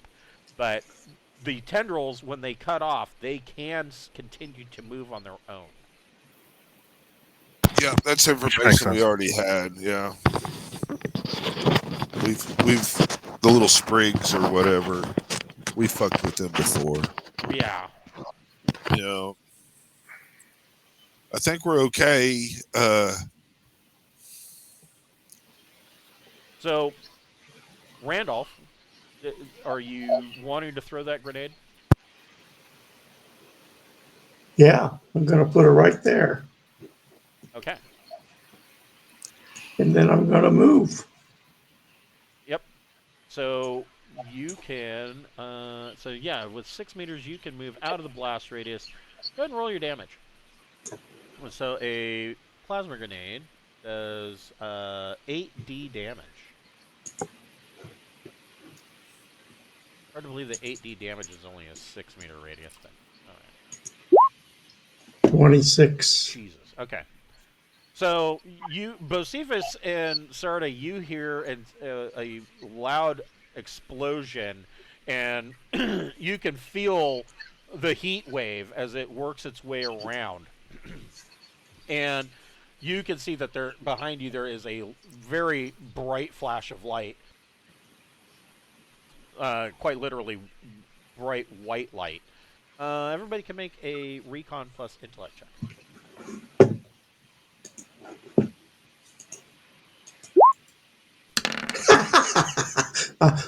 I assume it's only 2D. 4. I don't notice anything. So I'm Bocephus, stunned. I'm stunned out of my gourd. Bocephus, you notice that these quadrishamblers, as soon as that explosion goes off, and you can see that there's still glowing coming from over there, of course, because of the plasma, but they suddenly are looking in that direction. All right. Well, Sarda's theory seems to be holding true. So there you go. Let's get the fuck out. So you guys haul your ass to the oval chamber, and actually get inside the oval chamber, and over your shoulder you can see that these quadrishamblers actually are running towards this opening, and you can hear, because this chamber is so large, you can hear that there sounds like a like not necessarily like feeding, but like digging, like something, like if you've ever heard a dog like going to town digging really fast into loose dirt, that is what is echoing around the chamber. Huh. Well, we're still leaving. Okay, so you get into the oval chamber, and the oval chamber 10-minute decontamination process. Well, the oval chamber does hit you with one blast of ultraviolet light, to the tune of 7 minutes. This light changes to ultraviolet. Are you waiting, or and shutting the door, or are you going to continue up to the airlock? shut the door and wait. Okay. For my vote. I agree. We need to kill any any mold that we have with us. We need to make sure that we don't have any folds or anything. Pull your, If the periodically. if the door appears to be being beaten in, we might change our mind on that. But yeah, Right. I think we're going to go through the contamination process and make sure there's no wrinkles, that the underside of our shoes and things like that are exposed. Yeah, and then I'm going to take my 2 incendiary grenades and I'm going to lay them down next to the door. I'm going to back up, and if that door opens, I'm going to shoot those incendiary grenades with my flame rifle and really get that area cooking. Okay. So, does any of you have? Well, you have the decon unit on your suit, so you're able to go over each other, basically looking, checking out the folds, using the decontamination system of the hostile environment suit, making sure that everywhere is getting hit with ultraviolet light and decon. And after about 7 minutes, the light turns off and the outer door of this oval chamber opens, and you can hear that, not necessarily that something is bashing against the door, but you can hear that there is a lot of movement on the other side of that door, enough that you can hear it through this almost airlock-like door. Well, we got to go. Maybe here is the wrong word. You can feel the vibrations through the door. Well, let's go. We need out of here. Okay, so you guys book your ass up this long tube-like hallway, and when we right as we pass through the door, I'm going to go ahead and reopen it up like I'm trying to cycle back in, hoping to recycle that UV light going down. So the UV light in the oval chamber seems to be completely random. It's not this. The oval chamber itself isn't an airlock. It does have airlock-like doors on either end, but it is like a staging area. It is not actually a airlock in and of itself. But it does have a random interval where it will douse that chamber with ultraviolet light. Okay. Cool. So you guys, then let's run along. You guys, run your ass all the way up to the airlock, and enter the airlock, and I assume you cycle it, and that's going to take. You're talking about our airlock of our vehicle now, right? Our ship. The airlock to the surface. Oh yeah. Yep. Well, cycle that too. So as that cycles, that's going to be another 8-minute round of ultraviolet light. There's no real window. So when these airlocks shut, it's almost like you're in a stark white metal chamber. I mean, I don't know. The Droyne are not big on decoration. And so after 8 minutes, the outer door finally opens, and you're able to step back out into daylight on this world. What is your plan? What are you doing? We need to get the decontamination process going on the ship. Yeah. Okay. So get to the ship and begin getting in the airlock of our ship and having the decontamination process in our airlock going, and he can take off at that point. We're in the airlock. He can get mobile. Okay, so you guys are in the airlock of the Desinex. What kind of weapons do we have? Yeah. What is it? What type of weapons does the ship have? It has. We got pulse laser turrets. Yes, it has a triple turret with a pulse laser, and it has 2 triple turrets. One with 2 pulse lasers and a sandcaster, and one with 2 pulse lasers and a missile rack. I'd say throw a missile right down the pipe of that airlock. Sounds like a wonderful plan. Do we have unfortunately, until we go through the decontamination process, I don't think there's anybody that has the skills to even attempt any of that shit. It's probably a bad idea. It's probably a bad idea to do it. Period. Because Because Now- right now we are reasonably certain the ship does not have anything contaminating the outside of it. If we blow You a know- hole in the airlock, that might change. Pappy can give it a shot. So I Pappy mean, got a 12 on his piloting check. You guys are in the airlock, and he is lifting off. My question is, with your decontamination process, I mean, how long did you guys set up for the ultraviolet light to douse you? I thought before you said it was an hour in our airlock. That's a normal decontamination. Yeah. I mean, if that, I mean, yeah, we're in no immediate danger of this Yep. mold getting on us. It's taking the time to make sure that we are thorough with the full hour. okay. I mean, it's not an option. It takes it. Never are we able to override that without hacking the system. It should be not an option. Gotcha. Do we have any nuke missiles? Well, I mean, so right now we're reasonably certain that it's containing everything. If we put a missile in it, it may no longer be containing stuff. I would But it think ain't gonna that, go I would think anywhere. that your scout ship would probably not be armed with nukes. It's probably armed with just standard missiles. I mean, keep I in would mind say- you're not a military mission.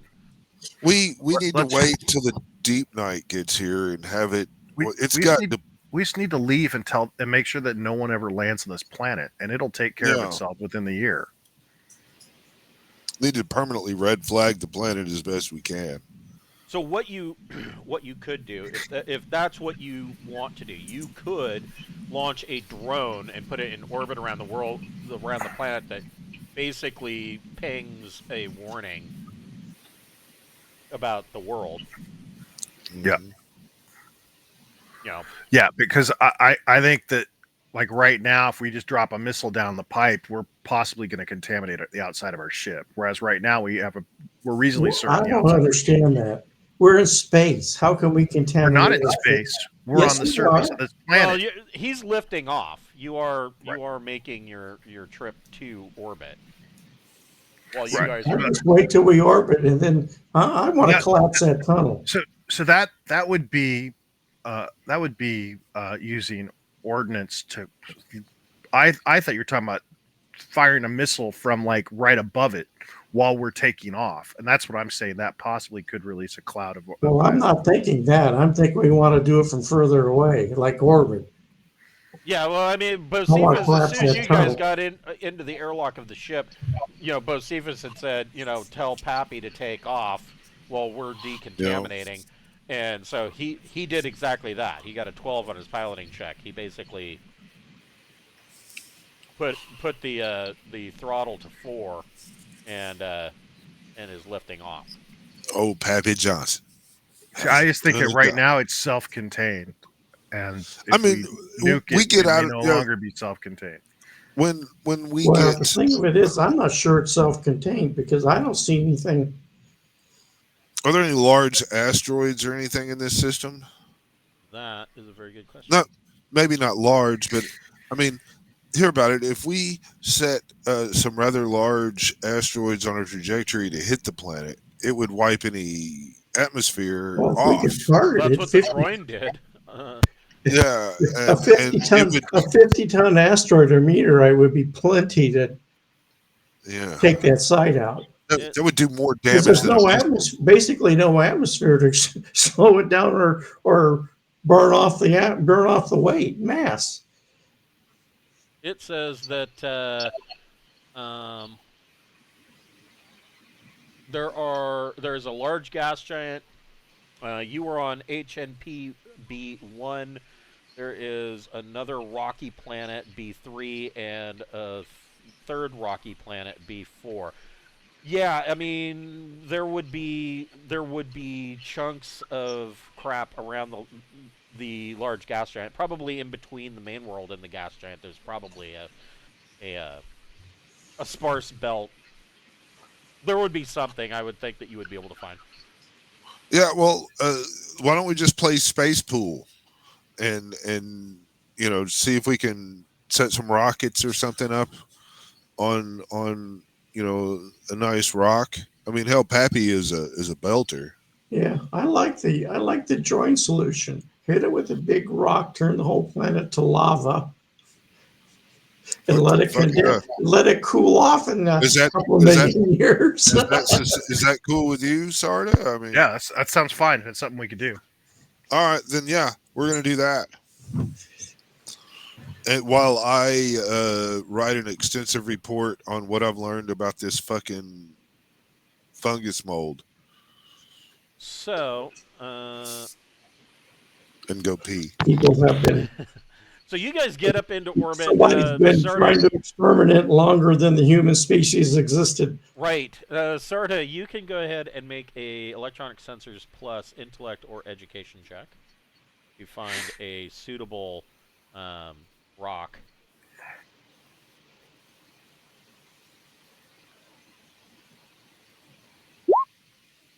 Yeah. 15. So yeah, you do find a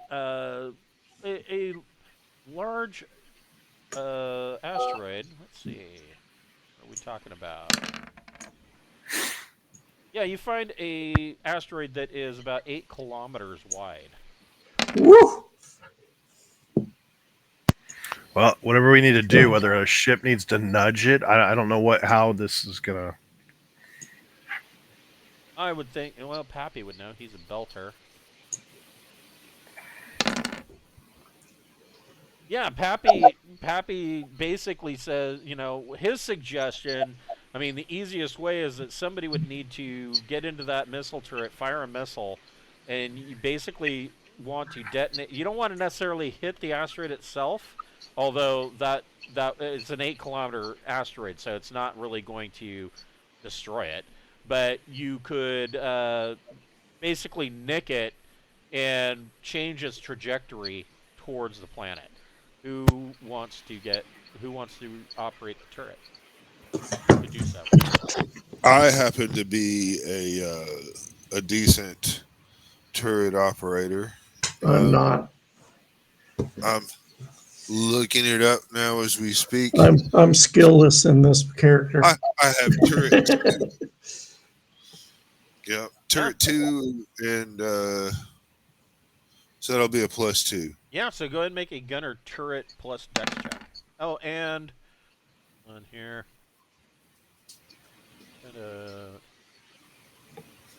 I would say you probably get a +1 for fire control. So 11. Okay. Roll damage. Plus anything the pilot can grant.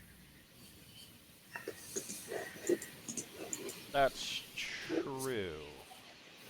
Right, because they can use thrust. I don't know. Not sure how that works. He can set you up for another +1, so that is what, a 13? Or, yeah. I'm sorry, 12? 12. Where is it? Missile rack. Roll 4D for damage.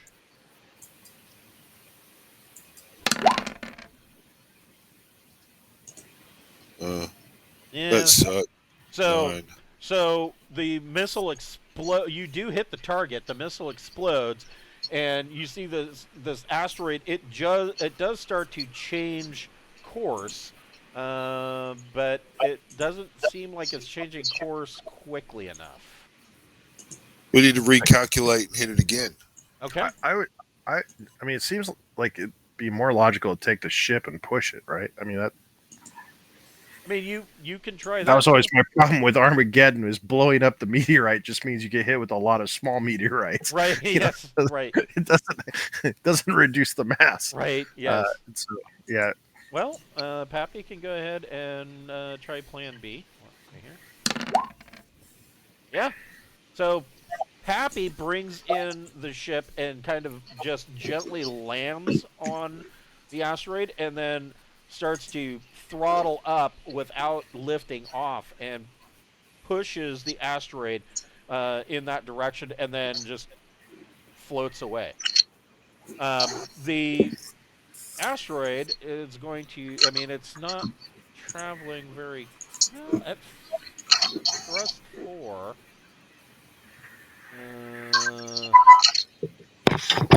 I mean, it doesn't have to be an immediate thing. Even if it hits 24 hours, as long as it's in a decaying orbit. As long as it's in a decaying orbit, we're happy. It should. So it should. I Hit would in a- think this is an I would think this is an astrogation thing to calculate, right? Yeah. Who wants? Yeah. Who does anybody have astrogation? I I have have a a zero wafer. in it. Um, Oh, that's true. Pappy has astrogation 0, astrogation 1. I can Let- let me slot it. Investigation Yeah, two. Yeah. You would Go have ahead and enough slot- time to yeah. slot it. yeah, slot it and calculate our core. That's all you're doing is you're trying to calculate a decay. 9. Plus, you probably get to add your Okay. intellect or your education to that, right? I don't have any. Yeah. So no, but that's good enough. So you estimate the asteroid is going to impact the planet.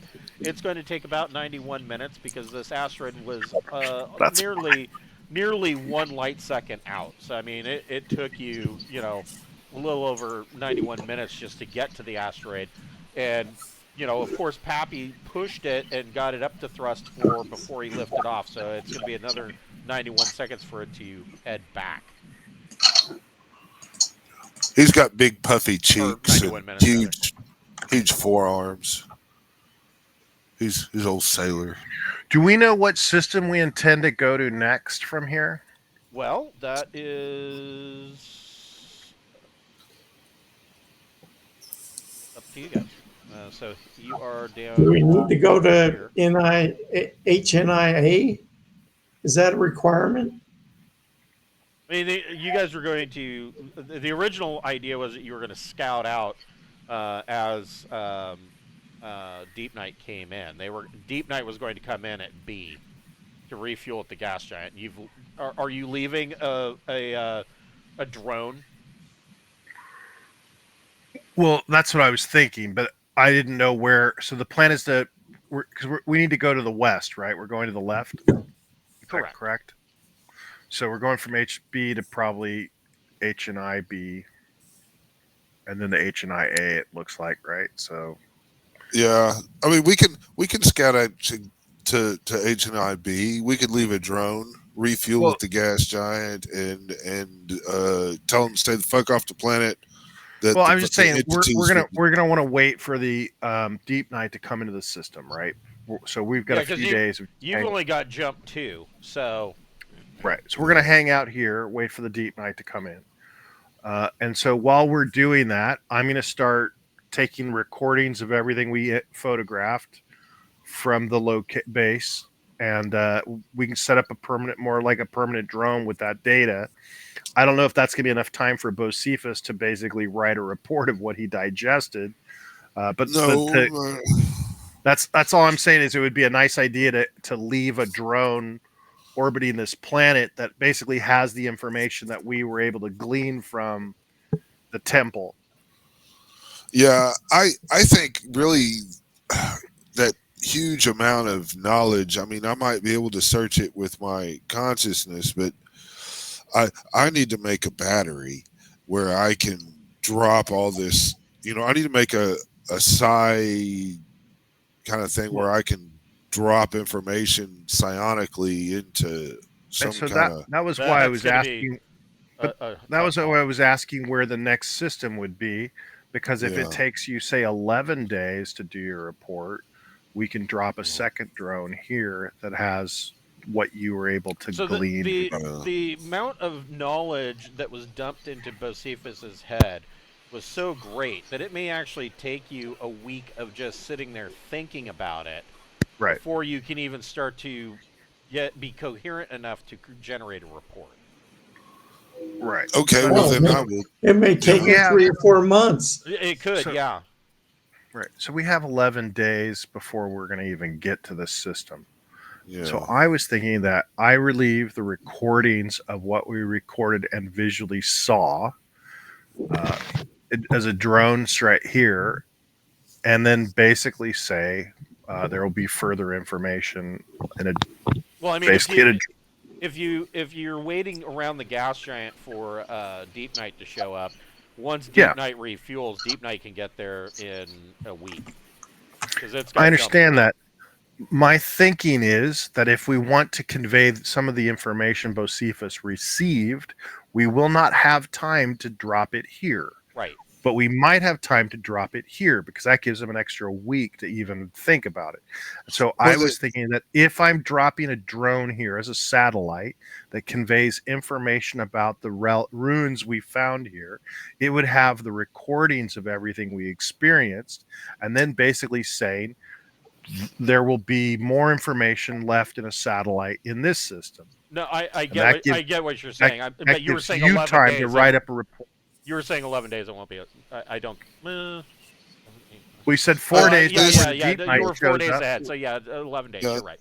This is more for the people following Deepnight than Deepnight. He's not. Yeah, we're waiting to rendezvous with Deepnight. Yeah. So that was my thinking, is that we then drop the second satellite here with the information that you're able to finally write down after processing for a week.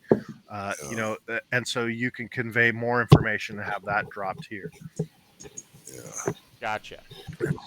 So, and with that's all I'm thinking of. So we will pick this up next week, and I'm just going to move you over here now. At 7 o'clock on Friday night. Now, before we go out, Randolph and Bocephus, you both get 1 XP point. Sarda, because of your good idea of giving the Quadrishambler something else to feed on, you get 2. Nice. Yeah, I'm like that. Give them the big lunch. Right. No, that was a genius idea. I'm gonna go ahead and go admin from 0 to admin to 1 because I'm about to file a big report, and I think it will be coming in handy. That is an excellent idea.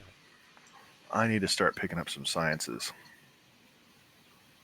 Man, I can teach you all kinds of sciences. We're playing Paperwork Simulator.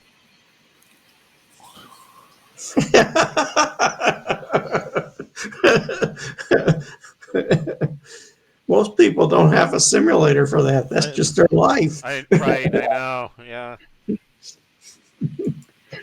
I've got written down space science. Did we?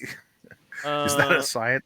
I believe it is. It's. There's physics. There's a physical science. That's what I have. Let me pull it up. Did we simplify sciences? Is that how things worked out? Yeah. It's just easier to simplify them. Okay, so we got physical sciences, biological sciences. It says we have. I thought it was life sciences. Life sciences, physical sciences, robotic sciences, social sciences, and space sciences. All right. So space covers astronomy, cosmology, planetology. Got it. All right, so I'm going to raise my space science to 1 from 0. And I'm going to... What's my recon at? I think I'll put my survival at 0. That would be an excellent idea. Well, I got a wafer for it, so I'm not sure what to do. I'm raising leadership to 1. Well, I mean, if you've already got a wafer for it, I don't know that raising survival wouldn't do anything for you. Well, it wouldn't do anything while that chip slotted. I mean, right. But the chip slotted will give him a +1 on top of his whatever he's got. They don't add, do they? Well, what rating is the chip? Because they'll go up to +3. 2. So until you have 3 in survival, you wouldn't gain any extra knowledge that your chip isn't already giving you.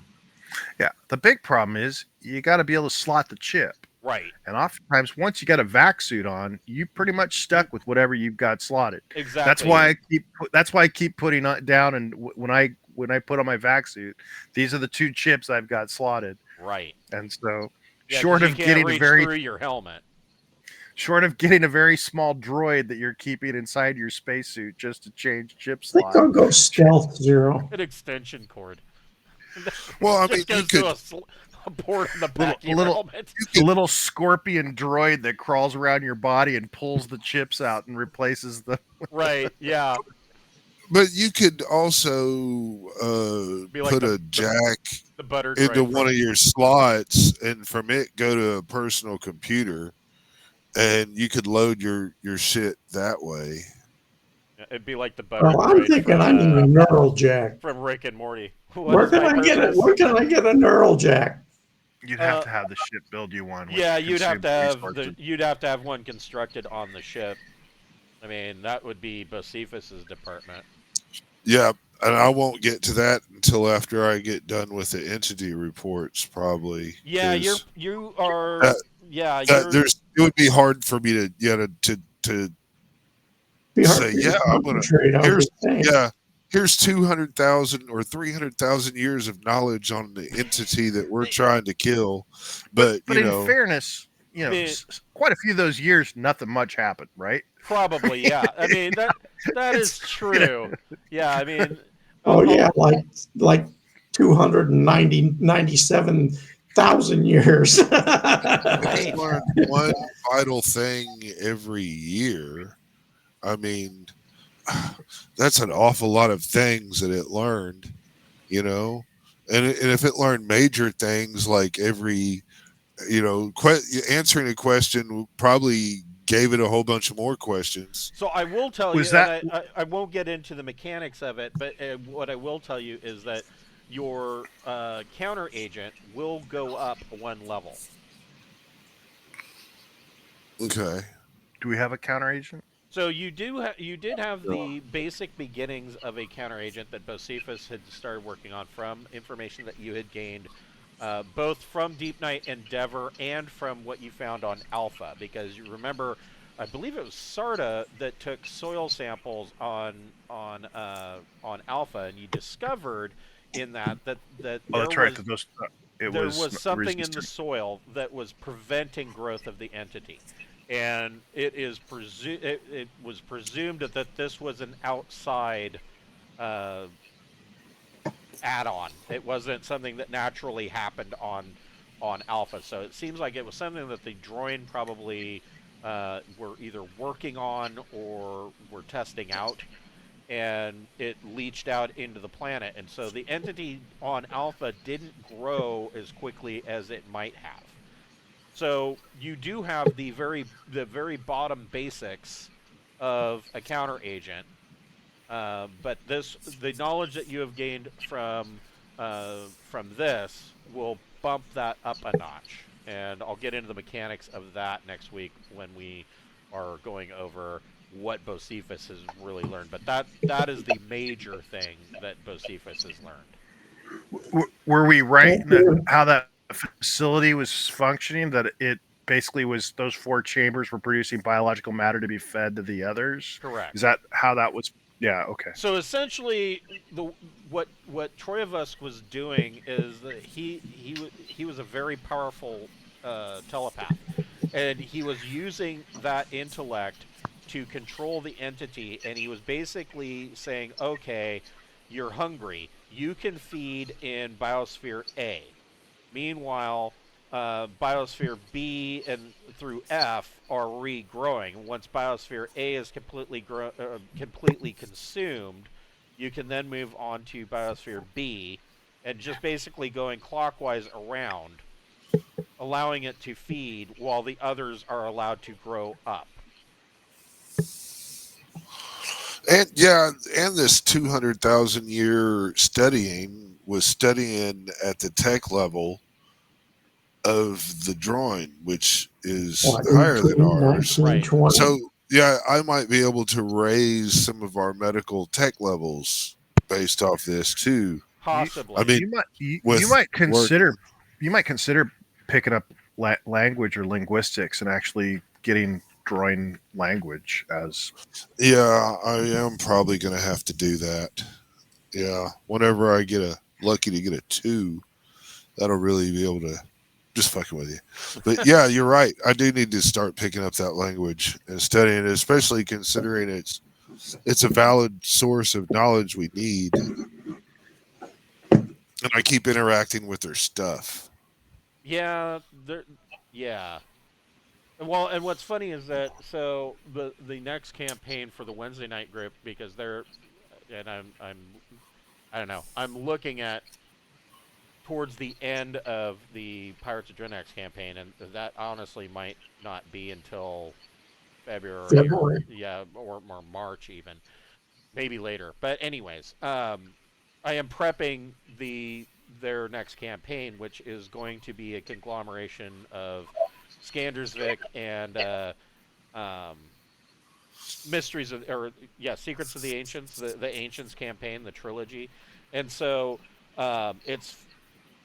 it can be foreseen that there will be some information that will be learned about the Droyne and the Ancients from that campaign that that may that Josephus might have that you guys may not, because there's a whole bunch of shit that you're gonna learn in that campaign. But I've been tempted to start one where the party starts as escaped prisoners from the Glorious Empire.